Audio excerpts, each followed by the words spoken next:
দুর্গাপুজো বাঙালিদের কাছে এক গভীর আবেগের জায়গা। সারা বছর কত প্রিপারেশন থাকে ওই পুজো 4 দিনের জন্য। নতুন বছর শুরু হলে যখন বাড়িতে নতুন ক্যালেন্ডার আসে, আমি এখনও সবার আগে দেখি পুজো কবে।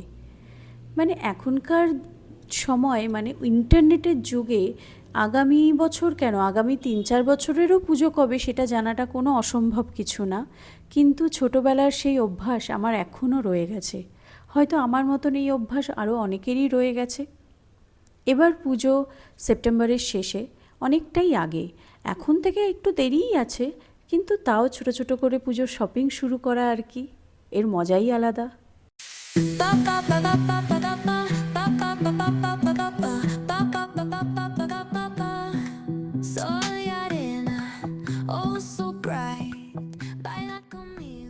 Good afternoon. এখন আফটারনুনই বলতে হবে, কারণ আফটারনুন হয়ে গেছে। মর্নিং আর বলতে পারবো না। আর সকাল থেকে অনেক কিছু নিয়ে ব্যস্ত ছিলাম, তাই ব্লগটা শুরু করতে পারিনি।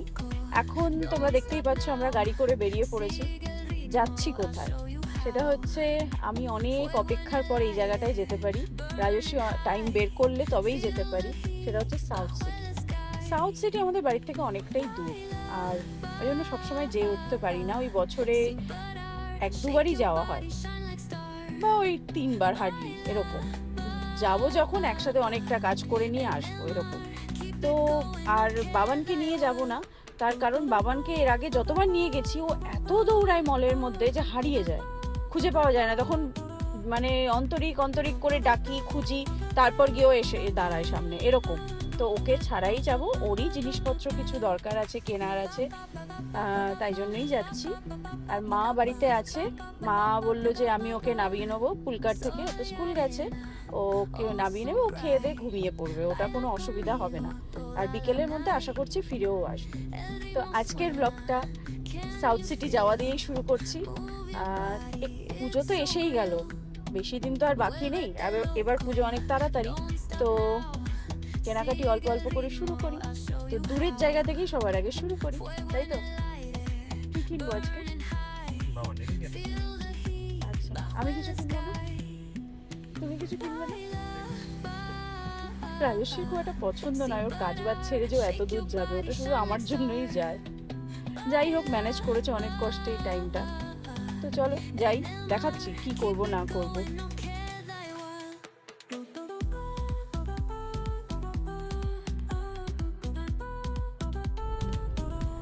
এখনো কত সময় লাগবে, কারণ রাস্তায় এত জ্যাম, বৃষ্টির জন্য না জ্যামটা আরো বেশি।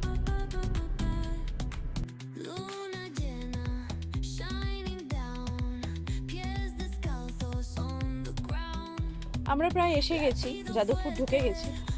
অনেকটা সময় লেগে যায় না আসতে, রাস্তায় বৃষ্টির জন্য এত জ্যাম, এই জন্যই রাজস্বী আসতে চায় না। আর এটা বাড়ির সামনাসামনি হলে আমি একাই চলে আসতাম, ওকে এতবার বলতামও না যে সময় বের করে আমার সাথে আসতে। যাই হোক, প্রায় পৌঁছে গেছি এই যাদবপুর ইউনিভার্সিটি, পৌঁছেই গেছি, দেখাচ্ছি। এবার যাই মলে এন্ট্রি নিই। মনে হচ্ছে আজকে মলটা ফাঁকাই আছে গাড়ি দেখে।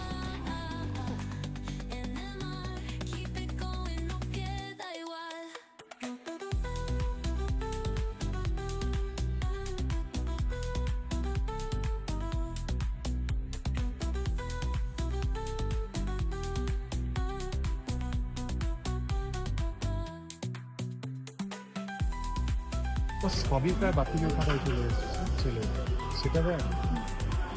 মানে অনেকদিনই চেঞ্জ করতে হবে, বাবানের ভুলে হলো, ডিল হচ্ছে এখন। এরপরে দেখি আর কি কেনা যায়, দেখি খিদে পেয়েছে, আগে খাবো। আমরা অর্ডার করেছি egg chicken fried rice and Schezwan chicken. তো দেখা যাক খেয়ে কেমন লাগে। আমরা প্রথম ট্রাই করছি হাক্কা।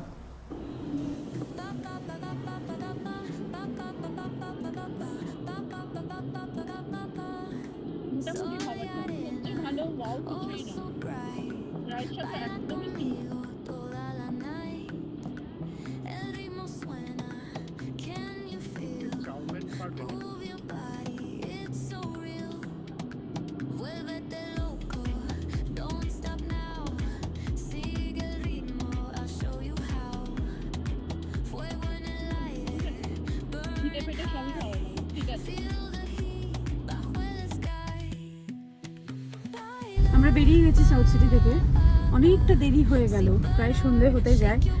হয়েছে মোটামুটি যেটা পারপাস ছিল বাবানের জন্য আসা, বাবানেরটা সবই হয়েছে, মোটামুটি হয়ে গেছে।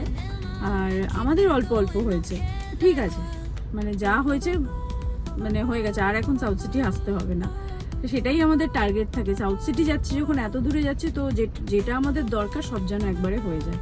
আর মানে এতটা টাইম ধরে যে দেখতে পেরেছি, সব ঠিকভাবে নিতে পেরেছি, এটা বাবান ছিল না তাই জন্যই পেরেছি, না হলে বাবান থাকলে ওর পিছনেই দৌড়াতে হয়। তো এখন আমরা বাড়ি যাচ্ছি, বাবান উঠে গেছে ঘুম থেকে, বাড়ি যাই, তারপর দেখছি গিয়ে কি করে ও।